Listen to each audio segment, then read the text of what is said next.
भारत के 125 करोड़ नागरिक नया संकल्प, नई उमंग, नया जोश, नए सपने लेकर नववर्ष का स्वागत करेंगे। दिवाली के तुरंत बाद हमारा देश ऐतिहासिक शुद्धि यज्ञ का गवाह बना है। 125 करोड़ देशवासियों के धैर्य और संकल्प शक्ति से ये जो शुद्धि यज्ञ चला, आने वाले अनेक वर्षों तक यह देश की दिशा निर्धारित करने में अहम भूमिका निभाएगा। ईश्वर दत्त मानव स्वभाव अच्छाइयों से भरा रहता है, लेकिन समय के साथ आई विकृतियां, बुराइयों के जंजाल में वो घुटन महसूस करने लगता है। भीतर की अच्छाइयों के कारण विकृतियां और बुराइयों की घुटन से बाहर निकलने के लिए वो छटपटाता रहता है। हमारे राष्ट्र जीवन और समाज जीवन में भ्रष्टाचार, काला धन, जाली नोटों के जाल ने ईमानदार को भी घुटने टेकने के लिए मजबूर कर दिया था। उसका मन स्वीकार नहीं करता था, लेकिन उसे परिस्थितियों को सहना पड़ता था, मजबूरन स्वीकार करना पड़ता था। दिवाली के बाद की घटनाओं से ये सिद्ध हो चुका है कि करोड़ों देशवासी ऐसी घुटन से मुक्ति के अवसर की तलाश कर रहे थे। हमारे देशवासियों की अंतर ऊर्जा को हमने कई बार अनुभव किया है। चाहे सन 62 की लड़ाई हो, 65 की लड़ाई हो, 71 की लड़ाई हो, करगिल का युद्ध हो, भारत के कोटि कोटि नागरिकों की संगठित शक्तियों और अप्रतिम देशभक्ति के हमने दर्शन किए हैं। कभी ना कभी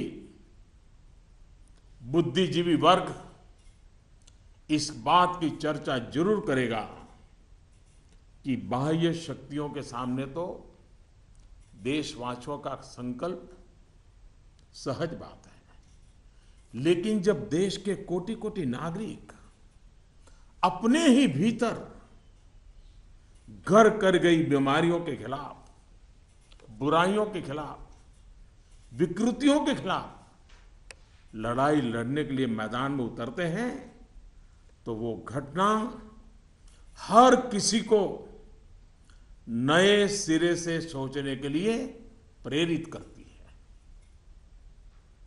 दिवाली के बाद लगातार देशवासी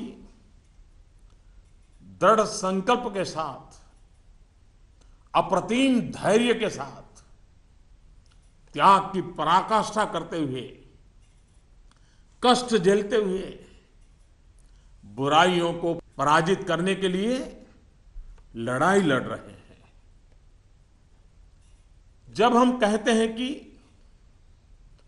कुछ बात है कि हस्ती मिटती नहीं हमारी, कुछ बात है कि हस्ती मिटती नहीं हमारी, इस बात को देशवासियों ने जी करके दिखाया है। कभी लगता था सामाजिक जीवन की बुराइयां, विकृतियां जाने अनजाने में, इच्छा अनिच्छा से हमारी जिंदगी का हिस्सा बन गए हैं।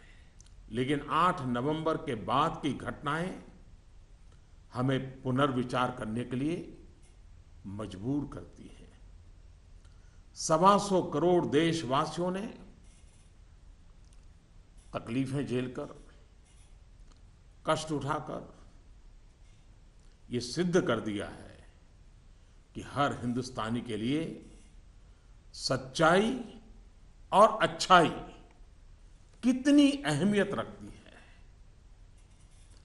काल के कपाल पर यह अंकित हो चुका है कि जनशक्ति का सामर्थ्य क्या होता है, उत्तम अनुशासन किसे कहते हैं, अपप्रचार की आंधी में सत्य को पहचानने की विवेक बुद्धि किसे कहते हैं, सामर्थ्यवान बेबाक बेईमान के सामने ईमानदारी का संकल्प कैसे विजय पाता है, गरीबी से बाहर निकलने को आतुर जिंदगी भव्य भारत के निर्माण के लिए क्या कुछ नहीं कर सकती।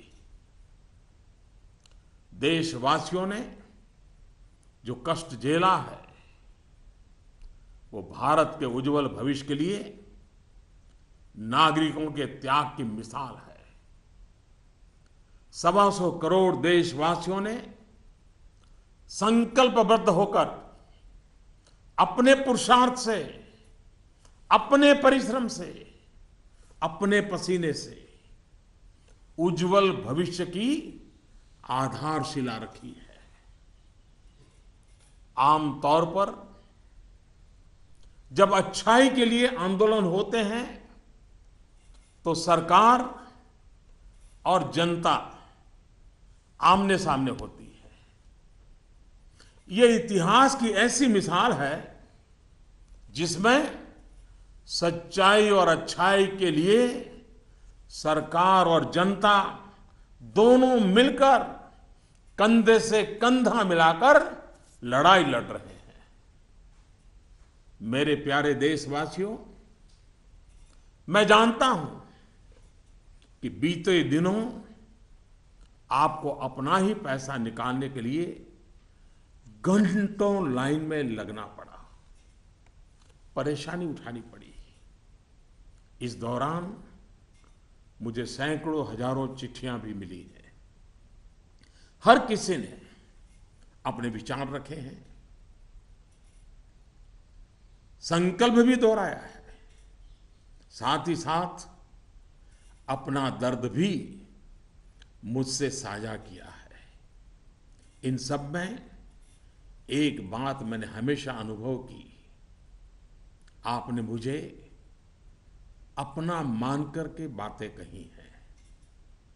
भ्रष्टाचार, काला धन, जाली नोट के खिलाफ लड़ाई में आप एक कदम भी पीछे नहीं रहना चाहते हैं। आपका ये प्यार आशीर्वाद की तरह है। अब प्रयास यह है कि नववर्ष में हो सके उतना जल्दी बैंकों को सामान्य स्थिति की तरफ ले जाया जाए।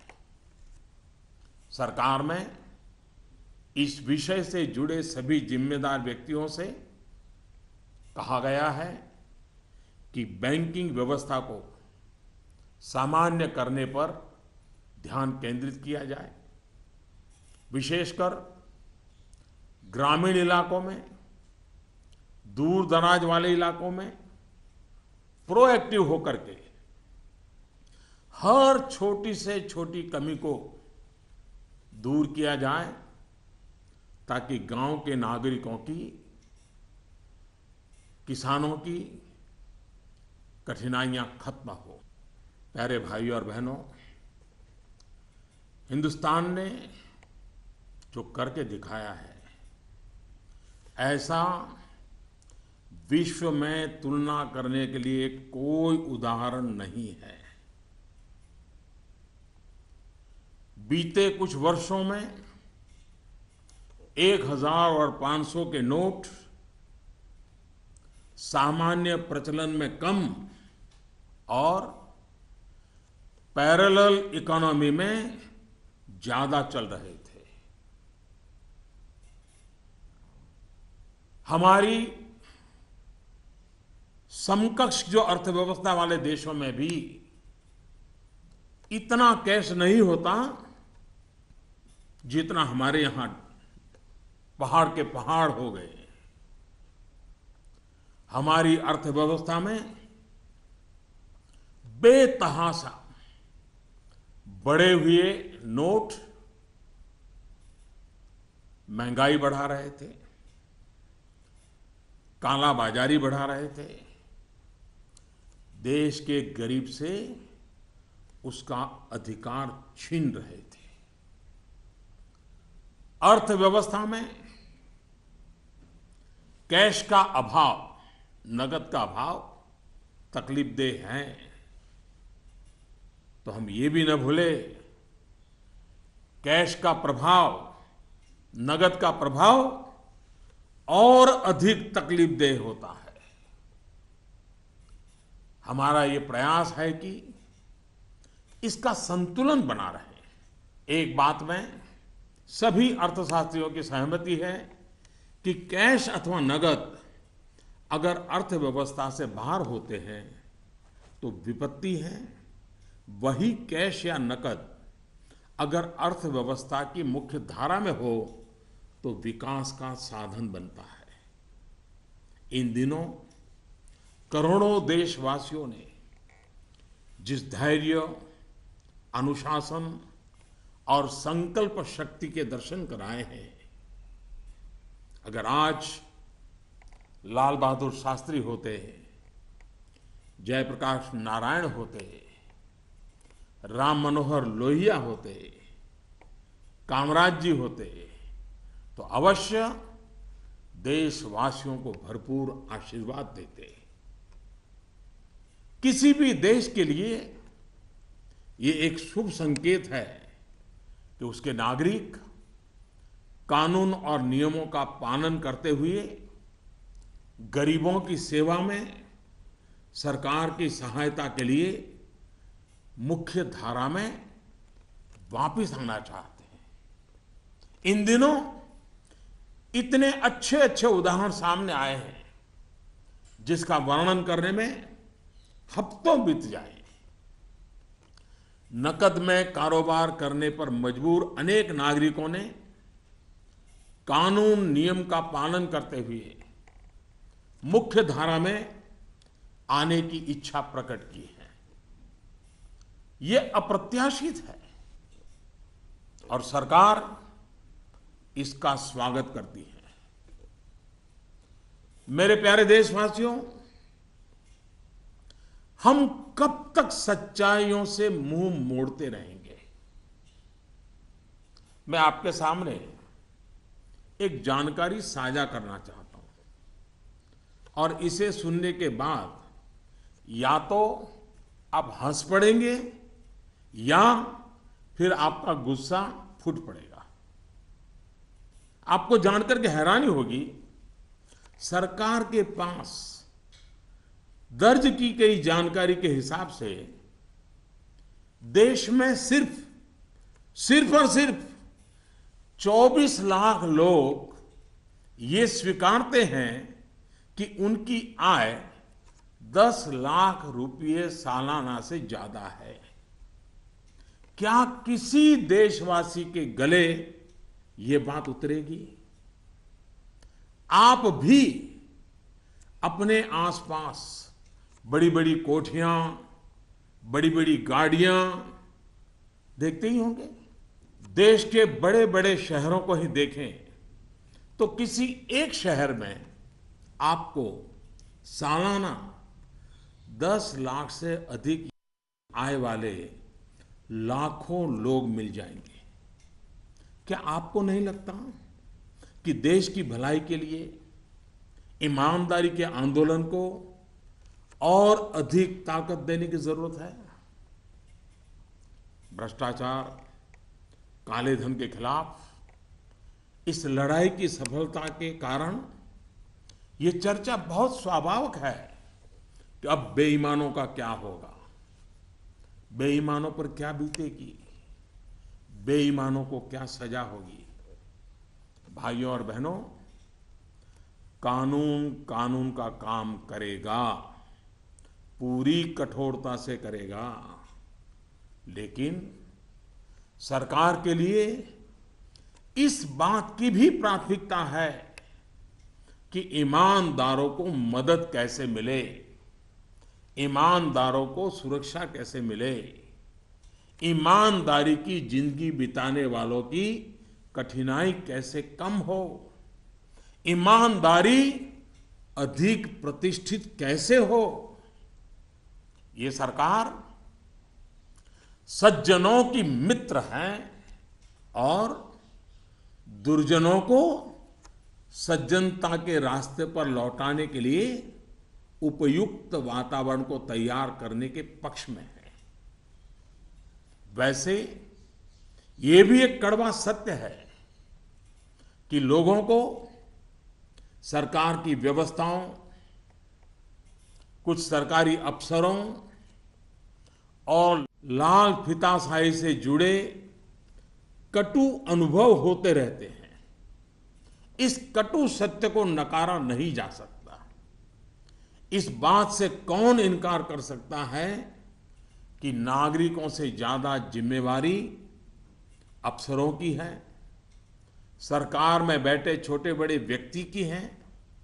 और इसलिए चाहे केंद्र सरकार हो, राज्य सरकार हो या फिर स्थानीय निकाय, सबका दायित्व है कि सामान्य से सामान्य व्यक्ति के अधिकार की रक्षा हो, ईमानदारों की मदद हो और बेईमान अलग थलग हो।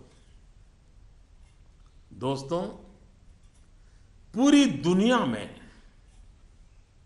एक सर्वसामान्य तथ्य है कि आतंकवाद, नक्सलवाद, जाली नोटों का कारोबार, ड्रग के धंधे से जुड़े लोग, मानव तस्करी से जुड़े लोग, हथियारों के कारोबार में लगे लोग, ये सब लोग काले धन पर ही निर्भर रहते हैं। ये समाज और सरकारों के लिए नासूर बन गया है। इस एक निर्णय ने इन सब पर गहरी चोट पहुंचाई है। आज काफी संख्या में नौजवान हिंसा का रास्ता छोड़ मुख्य धारा में लौट रहे हैं। अगर हम जागरूक रहें तो अपने बच्चों को हिंसा और अत्याचार के उन रास्तों पर वापस लौटने से बचा पाएंगे। इस अभियान की सफलता इस बात में भी है कि अर्थव्यवस्था की मुख्य धारा से बाहर जो धन था वो बैंकों के माध्यम से अर्थव्यवस्था की मुख्य धारा में वापस आ गया है। पिछले कुछ दिनों की घटनाओं से ये सिद्ध हो चुका है कि चालाकी के रास्ते खोजने वाले बेईमान लोगों के लिए आगे के रास्ते बंद हो चुके हैं। टेक्नोलॉजी ने इसमें बहुत बड़ी सेवा की है। आदतन बेईमान लोगों को भी अब टेक्नोलॉजी की ताकत के कारण काले कारोबार से निकलकर कानून नियम का पालन करते हुए मुख्य धारा में आना ही होगा। साथियों, बैंक कर्मचारियों ने इस दौरान दिन रात एक किए हैं। हजारों महिला बैंक कर्मचारी भी देर रात तक रुककर इस अभियान में शामिल रही है। पोस्ट ऑफिस में काम करने वाले लोग, बैंक मित्र, सभी ने सराहनीय काम किया है। हाँ, आपके इस भगीरथ प्रयास के बीच कुछ बैंकों में कुछ लोगों के गंभीर अपराध भी सामने आए हैं। कहीं कहीं सरकारी कर्मचारियों ने भी गंभीर अपराध किए हैं और आदतन फायदा उठाने का निर्लज्ज प्रयास भी हुआ है। इन्हें बख्शा नहीं जाएगा। भाइयों बहनों, देश के बैंकिंग सिस्टम के लिए एक स्वर्णिम अवसर है। इस ऐतिहासिक अवसर पर मैं देश के सभी बैंकों से आग्रहपूर्वक एक बात कहना चाहता हूं। इतिहास गवाह है कि हिंदुस्तान की बैंकों के पास एक साथ इतनी बड़ी मात्रा में, इतने कम समय में धन का भंडार पहले कभी नहीं आया था। बैंकों की स्वतंत्रता का आदर करते हुए मेरा आग्रह है कि बैंक अपनी परंपरागत प्राथमिकताओं से बाहर निकलकर अब देश के गरीब, निम्न मध्यम वर्ग और मध्यम वर्ग को केंद्र में रखकर अपने कार्य का आयोजन करें। आज पूरा हिंदुस्तान जब पंडित दीनदयाल उपाध्याय की जन्म शताब्दी वर्ष को गरीब कल्याण वर्ष के रूप में मना रहा है, तब बैंक भी लोकहित के, गरीब कल्याण के इस अवसर को हाथ से न जाने दे। हो सके उतना जल्दी लोकहित में उचित निर्णय करें और उचित कदम उठाएं। जब निश्चित लक्ष्य के साथ नीति बनती है, योजनाएं बनती हैं, तो लाभार्थी का सशक्तिकरण तो होता ही है, साथ साथ इसके तात्कालिक और दूरगामी फल भी अवश्य मिलते हैं। पाई पाई पर बारीक नजर रहती है और इससे अच्छे परिणामों की संभावना भी पक्की होती है। गांव, गरीब, किसान, दलित, पीड़ित, शोषित, वंचित और हमारी महिलाएं जितनी सशक्त होगी, आर्थिक रूप से अपने पैरों पर खड़ी होगी, देश उतना ही मजबूत बनेगा और विकास भी उतना ही तेज होगा।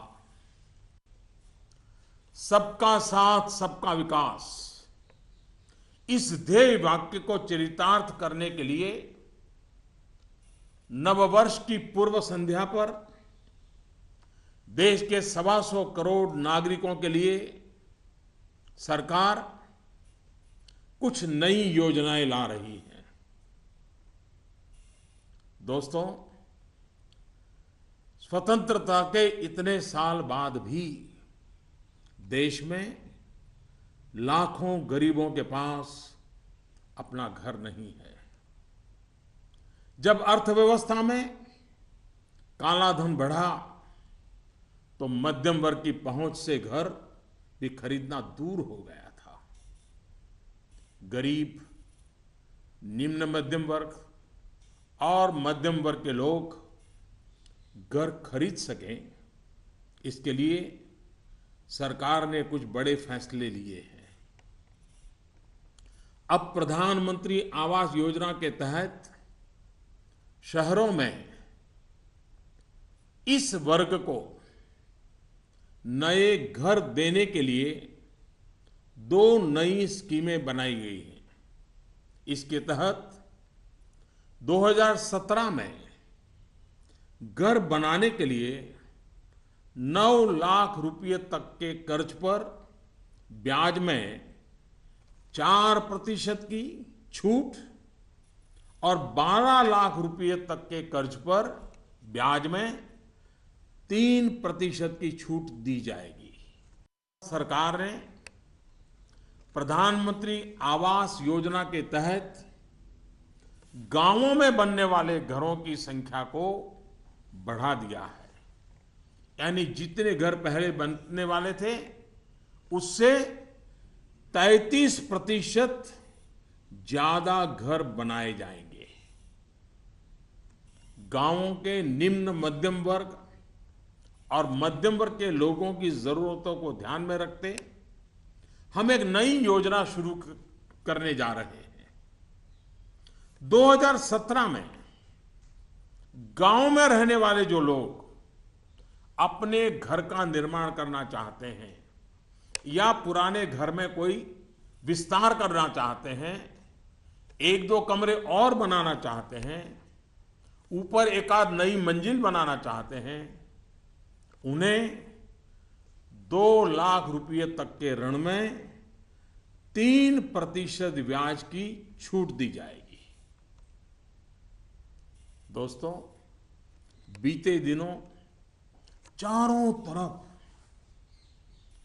ऐसा वातावरण बना दिया गया था कि देश की कृषि बर्बाद हो गई है। ऐसा वातावरण बनाने वालों को मेरे देश के किसानों ने करारा जवाब दिया है। पिछले वर्ष की तुलना में इस वर्ष रबी की बुआई में 6% ज्यादा वृद्धि हुई है। फर्टिलाइजर भी 9% ज्यादा उठाया गया है। सरकार ने इस बात का लगातार ध्यान रखा कि किसानों को बीज की दिक्कत ना हो, खाद की किल्लत ना हो, कर्ज लेने में परेशानी ना आए। अब किसान भाइयों के हित में कुछ और अहम निर्णय भी लिए गए हैं।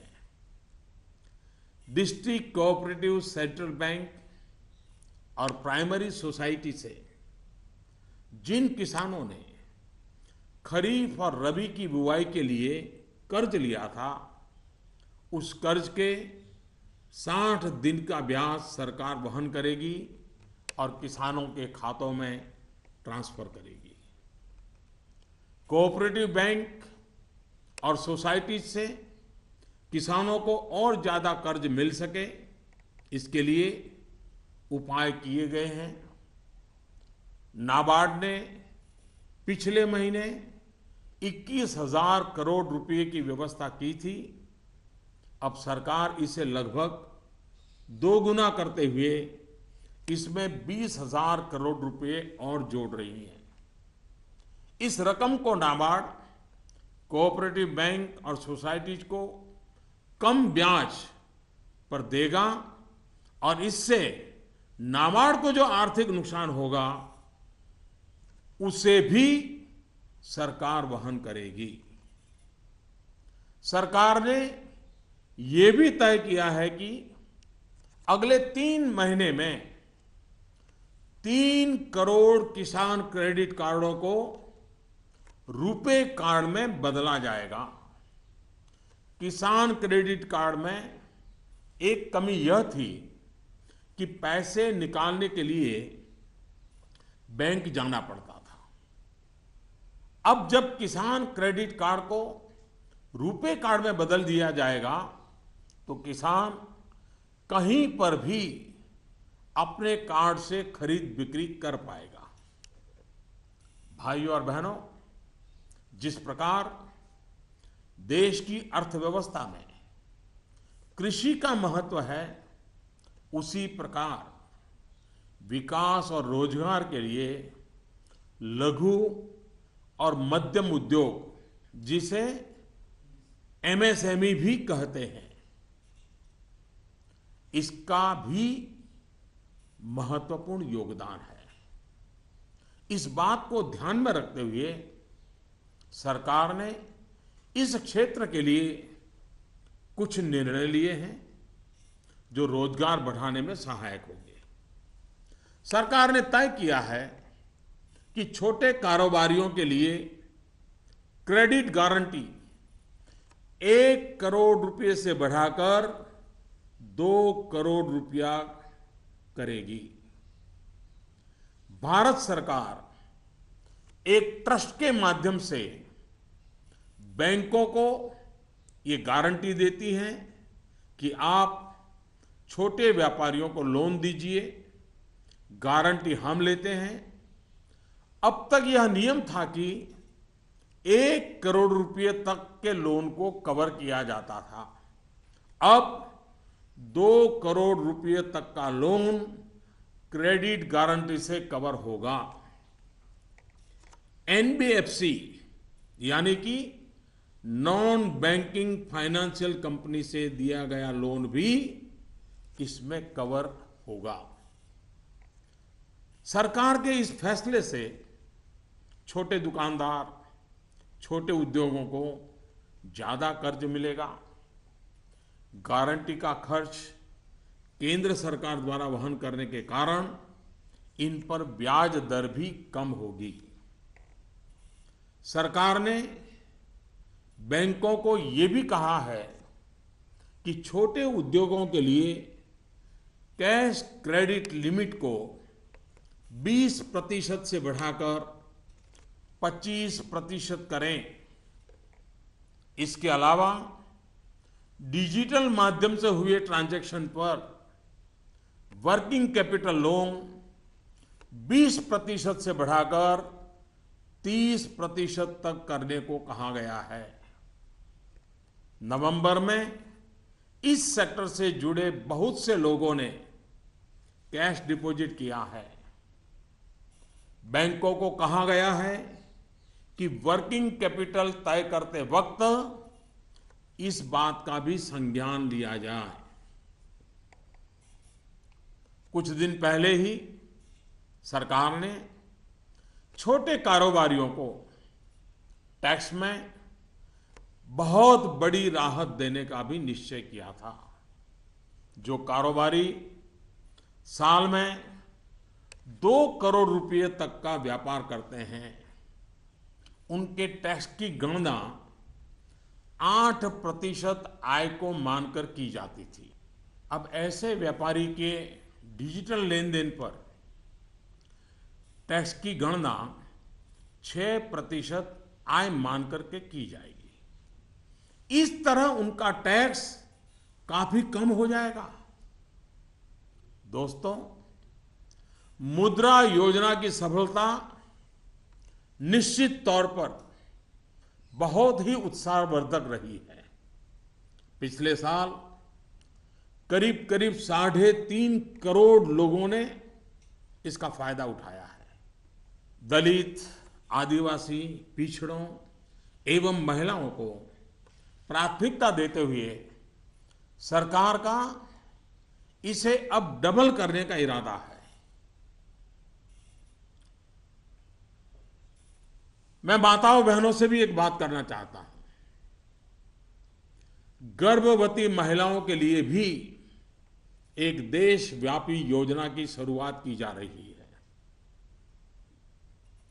अब देश के सभी 650 से ज्यादा जिलों में सरकार गर्भवती महिलाओं को अस्पताल में पंजीकरण और डिलीवरी, टीकाकरण और पौष्टिक आहार के लिए 6,000 रुपये की आर्थिक मदद करेगी।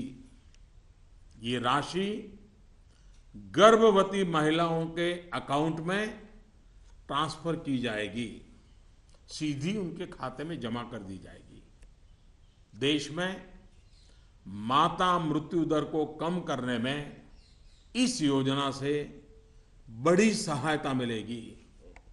वर्तमान में ये योजना सिर्फ 4,000 रुपये की आर्थिक मदद और पायलट प्रोजेक्ट के रूप में सिर्फ 53 जिलों में चलाई जा रही है। भारत में सीनियर सिटीजन्स, वरिष्ठ नागरिकों की संख्या भी बहुत है।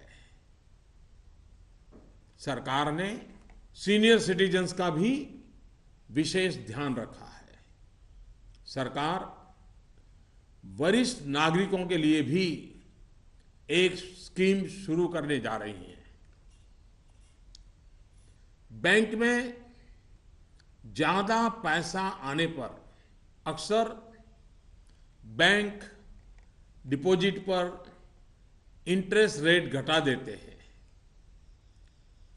वरिष्ठ नागरिकों पर इसका प्रभाव ना हो इसलिए 7.5 लाख रुपए तक की राशि पर 10 साल तक के लिए सालाना 8% का इंटरेस्ट रेट ब्याज दर सुरक्षित किया जाएगा। ब्याज की ये राशि वरिष्ठ नागरिक हर महीने प्राप्त कर सकते हैं। भ्रष्टाचार, काला धन की जब भी चर्चा होती है तो राजनेता, राजनीतिक दल, चुनाव का खर्च, ये सारी बातें चर्चा के केंद्र में रहती है। अब वक्त आ चुका है कि सभी राजनेता और सभी राजनीतिक दल देश के ईमानदार नागरिकों की भावनाओं का आदर करें, जनता के आक्रोश को समझें। ये बात सही है कि राजनीतिक दलों ने समय समय पर व्यवस्था में सुधार के लिए सार्थक प्रयास भी किए हैं। सभी दलों ने मिलकर के स्वेच्छा से अपने ऊपर बंधनों को स्वीकार किया है। आज आवश्यकता है कि सभी राजनेता और सभी राजनीतिक दल होलियर देन दाऊ इससे अलग हट करके, मिल बैठ करके पारदर्शिता को प्राथमिकता देते हुए भ्रष्टाचार और काले धन से राजनीतिक दलों को मुक्त कराने की दिशा में सही कदम उठाएं। हमारे देश में सामान्य नागरिक से लेकर के राष्ट्रपति जी तक सभी ने लोकसभा, विधानसभा का चुनाव साथ साथ कराए जाने के बारे में कभी न कभी कहा है।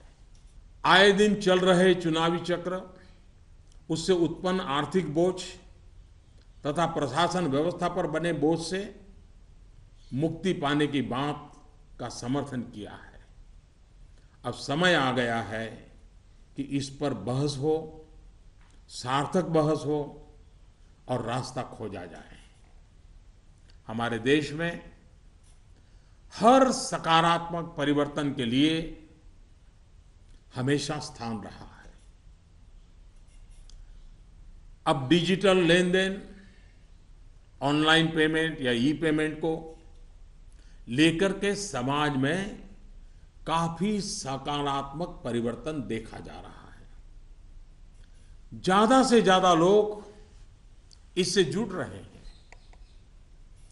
कल ही सरकार ने बाबा साहेब भीमराव अंबेडकर के नाम पर डिजिटल ट्रांजैक्शन के लिए पूरी तरह एक स्वदेशी प्लेटफॉर्म भीम लॉन्च किया है। भीम यानी भारत इंटरफेस फॉर मनी। मैं देश के युवाओं से, व्यापारी वर्ग से, किसानों से आग्रह करता हूं कि भीम से ज्यादा जुड़े। साथियों, दिवाली के बाद जो घटनाक्रम रहा, निर्णय हुए, नीतियां बनी, इनका मूल्यांकन अर्थशास्त्री तो करेंगे ही, लेकिन अच्छा होगा कि देश के समाजशास्त्री, इतिहासविद भी इस पूरे घटनाक्रम, निर्णय और नीतियों का मूल्यांकन करें। एक राष्ट्र के रूप में भारत का गांव, गरीब, किसान, युवा, पढ़े लिखे, अनपढ़, पुरुष, महिला, सबने अप्रतिम धैर्य और लोक शक्ति का दर्शन कराया है। कुछ समय के बाद 2017 का नया वर्ष प्रारंभ होगा। आज से ठीक 100 साल पहले 1917 में महात्मा गांधी के नेतृत्व में चंपारण में पहली बार सत्याग्रह का आंदोलन आरंभ हुआ था। इन दिनों हमने देखा कि 100 वर्ष के बाद भी हमारे देश में सच्चाई और अच्छाई के प्रति सकारात्मक संस्कार का मूल्य है। आज महात्मा गांधी नहीं है, परंतु उनका यह मार्ग जो हमें सत्य का आग्रह करने के लिए प्रेरित करता है, वह सर्वाधिक उपयुक्त है।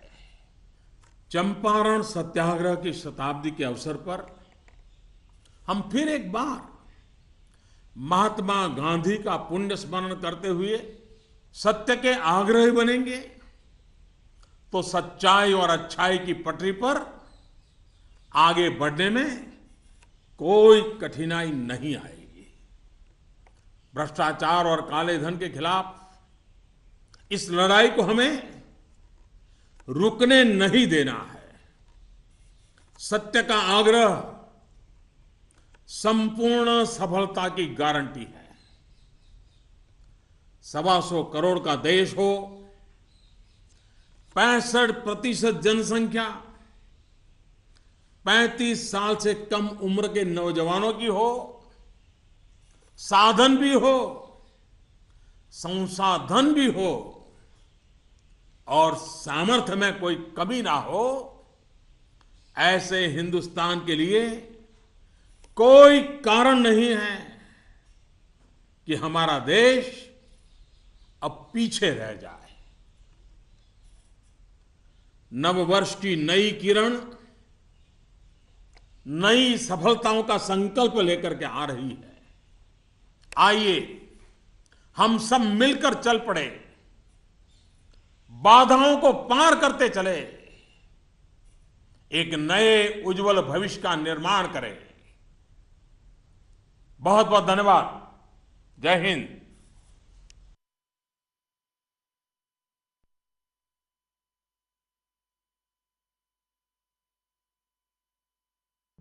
My fellow citizens, Namaskar. In a few hours, we will be ushering in the new year of 2017. 125 crore Indians will join the rest of the world in welcoming it with new hope, new energy, and new dreams. Since Diwali, our nation has been witness to a historic rite of purification. The patience, discipline, and resolve displayed by 125 crore Indians will play a critical role in shaping the future of the nation for years to come. In God's creation, humans are endowed with fundamental goodness. With time, the distortions of badness creep in. People feel suffocated in a bad environment and struggle to come out of it. Corruption, black money, and counterfeit notes had become so rampant in India's social fabric that even honest people were brought to their knees. People were forced by circumstances in defiance of their inherent goodness it seems at times that the evils and corruptions of society, knowingly or unknowingly, intentionally or unintentionally, had become a part of our daily lives. Developments post Diwali have shown that crores of Indians were looking for an escape from this suffocation. We have, during the external aggressions of 1962, 1965, 1971, and Kargil, witnessed the intrinsic strength of our citizens, such as collective energy and patriotism, is understandable in the face of external threats. However, when crores of Indians unite to fight a war against internal evils, it is unparalleled. Indians have, with firm resolve and infinite patience, faced difficulties with a smile, redefining the concept of sacrifice. We have lived these ideals. 125 crore Indians have shown in their fortitude the importance we place in truth and goodness. This has been written on the sands of time. Indians have displayed the strength of people power, utmost discipline, and the ability to discern the truth in a storm of disinformation. They have shown that resolute honesty can defeat dishonesty. They have shown how much even people trapped in poverty are willing to do to build a glorious India. The people, through persistence, sweat, and toil, had demonstrated to the world an unparalleled example of citizen sacrifice for the brighter future of nation. Usually, when people's movements have arisen, the people and the government have been at loggerheads. It is historic that both the people and the government are on the same side in this battle against evil. The government is well aware that in this period you had to queue up and face difficulty in withdrawing your own money. I received letters from many people. They have shared their pain and sorrow with me, but also emphasized their support. You have talked to me as one of your own. In this fight against corruption and black money, it is clear that you wish to walk shoulder to shoulder with us. For us in government, this is a blessing. My effort is to take the banking system to normalcy as fast as possible in the new year. I have asked all concerned officers in the government to focus their attention to this task. They have especially been told to proactively resolve the problems in rural and remote areas. Friends, there is no precedent globally to what India has done. Nations similar to us do not have the amount of currency that we had. Over the last 10 to 12 years, 500 and 1000 rupees currency notes were used less for legitimate transactions and more for parallel economy. The excess of cash was fueling inflation and black marketing. It was denying the poor their due.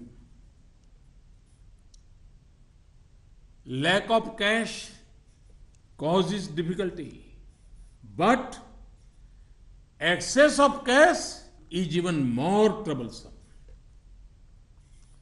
Our aim is to achieve a balance. Economists agree that when cash is outside the formal economy, it is a cause of worry. When it joins the mainstream, it is an opportunity for development. I'm sure if great sons of India like Jayaprakash Narayan, Lal Bahadur Shastri, Ram Manohar Lohia, Kamaraj ji had been present today, they would have applauded the patience, discipline, and resolve of our countrymen. In the past few weeks, there have been many gratifying instances. It would take weeks to list them. It is a healthy trend for any nation when the people wish to join the mainstream, abiding by the law and helping the government in serving the poor. Friends, how long will we overlook facts that stare us in the face? I wish to share some information with you, which will either make you laugh or make you angry. According to information with the government, there are only 24 lakh people in India who accept that their annual income is more than 10 lakhs rupees. Can we digest this? Look at the big bungalows and big cars around you. If we look at any big city, it would have lakhs of people with annual income of more than 10 lakh. Do you not feel that for the good of the country, this movement for honesty need to be further strengthened? In this fight against corruption and black money, it is natural to debate the fate of the dishonest. What punishment will they get? The law will take its own course with its full force.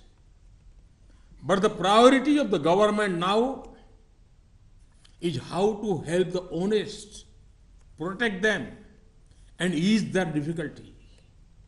How can honesty gain more prestige? This government is a friend of good people, and it aims to build an enabling environment for the dishonest to return to the path of goodness. It is also a bitter truth that people have complaints of bad experiences at the hands of government machinery and some government officers. This reality cannot be wished away. No one can deny that government officers have a greater responsibility than common citizens. Therefore, it is the responsibility of all of us in the government at central, state, and local levels to protect the common man, help the honest, and isolate the dishonest. Friends, it is accepted the world over that terrorism, Naxalism, Maoism, counterfeit currency trade, drug trade, human trafficking, all of this depend on black money. These evils have become a festering sore on society and governments. Demonetization has dealt a severe blow to these trades. Today, youth who had turned to the wrong path are returning to the mainstream in large numbers. If we remain vigilant, we can now save our children from returning to those evil ways of violence and cruelty. The fact that so much of the cash in circulation has been deposited in the banking system indicates the success of this mission. Events of the last few days indicate the routes for the dishonest have all been sealed. Technology has played a big role. The habitual offenders will be forced to abandon their misdeeds and join the mainstream. Friends, this also represents a golden opportunity for the country's banking system. During this period, bank employees have worked day and night. Female employees too work till late hours as part of this mission. Post office staff, banking correspondents, all did exceptional work. Amid this Herculean effort, some grave crimes by some officers in some banks have come to light. Some government officers have also committed serious offenses and tried to take advantage of the situation. They will not be spared. At this historic juncture, I wish to make an appeal to the banks. History is witness that the Indian banking system had never received such a large amount of money in such a short time. While respecting the autonomy of the banks, I appeal to them to move beyond their traditional priorities and keep the poor, the lower middle class, and the middle class at the focus of their activities. India is celebrating the centenary of Pandit Dindayal Upadhyay as Garib Kalyan Varsh. Banks should also not let this opportunity slip. They should take appropriate decisions in public interest promptly. When policies and programs are made with clear objectives in mind, not only are beneficiaries empowered, but both short-term and long-term benefits are achieved. Spending is carefully scrutinized, and chances of good results are maximized. The more the villages, the poor, the farmers, the Dalits, the tribals, the marginalized, the oppressed, the deprived, and women are empowered and financially enabled to stand on their own feet, the stronger the country will become and the faster will be the pace of development.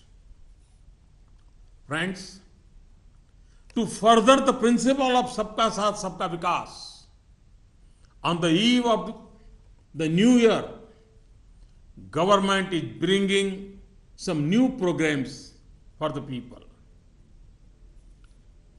Even so many years after independence, millions of poor do not have their own home. When black money increased in our economy, houses became out of reach of even the middle class. The government has taken some major decisions to ensure homes for the poor, the neo middle class, and the middle class. Two new middle income categories have been created under the Pradhan Mantri Awas Yojana in urban areas. Loans of up to 9 lakh rupees taken in 2017 will receive interest subvention of 4%. Loans of up to 12 lakh rupees taken in 2017 will receive interest subvention of 3%. The number of housing being built for the poor under the Pradhan Mantri Awas Yojana in rural areas is being increased by 33%. In addition to this, another scheme is being put in place for the neo middle and middle class in rural areas. Loans of up to 2 lakh rupees taken in 2017 for new housing or extension of housing in rural areas will receive an interest subvention of 3%. Friends, in the last few weeks, an impression was sought to be created that the agriculture sector has been destroyed. Farmers themselves have given a fitting reply to those who were doing so. Rabi sowing is up by 6% compared to last year. Fertilizer uptake is up by 9% during this period. The government has taken care to ensure that farmers do not suffer for want of access to seeds, fertilizers, and credit. Now we have taken some more decisions in the interest of farmers. Farmers who have taken loans for the Rabi crop from district cooperative central banks and primary societies will not have to pay interest on such loans for a period of 60 days. Farmers who have paid interest during the last 2 months will receive these amounts back directly into their bank accounts. Arrangements are being made to provide farmers even better access to loans from cooperative banks and societies. NABARD created a fund of 21,000 crore rupees last month. Now, government is adding 20,000 crore rupees more to this. The loss that NABARD suffered by giving loans to cooperative banks and societies at low interest rates shall be borne by the government of India. The government has decided that 3 crore farmers who have Kisan credit cards will be given RuPay debit cards within 3 months. Kisan credit cards were launched in 1998, but so far it was essential to go to a bank to use them. Now farmers will have RuPay debit cards which they can use anywhere. Just as agriculture is vital for the economy, so are the medium and small scale enterprise, also called the MSME sector. Government has taken some decisions in the interest of small and medium businesses, which will also boost employment. Government of India underwrites loans given by banks to small businesses through a trust. So far, loans were covered up to 1 crore rupees. This limit is now being enhanced to 2 crore rupees. Earlier, the scheme only covered bank loans. Hereafter, it will cover loans given by NBFCs as well. The decision will enable better access to credit for small shop owners and small enterprises. Banks and NBFCs will not levy high interest on these loans as Government of India is bearing the cost of underwriting them. Government has also asked banks to raise the credit limit for small industry from 20% of turnover to 25%. Banks have also been asked to increase working capital loans from 20% of turnover to 30% for enterprises that transact digitally. Many people connected with this sector have made cash deposits in the last few weeks. Banks have been asked to take this into account when deciding on working capital. A few days back, government announced a major tax relief for small businesses. Income of businesses with turnover of up to rupees 2 crores was calculated at 8% of the turnover. Now, for such businesses, income from digital transactions will be calculated at only 6%. This will effectively reduce the tax liability by 25%. Friends, the progress of the Mudra Yojana has been very, very encouraging. Last year, nearly 3.5 crore people have been benefited from this. The government now aims to double this, giving priority to Dalits, tribals, backward classes, and women. A new scheme is being launched for pregnant women. We are introducing a nationwide scheme for financial assistance to pregnant women. 6,000 rupees will be transferred directly to the bank accounts of pregnant women who undergo institutional delivery and vaccinate their children. This scheme will help reduce the maternal mortality rate in a big way. This will help ensure nutrition before and after delivery and improving the health of mother and child.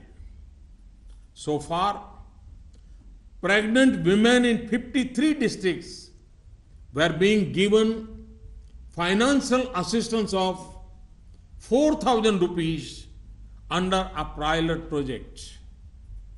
We are initiating a scheme for senior citizens.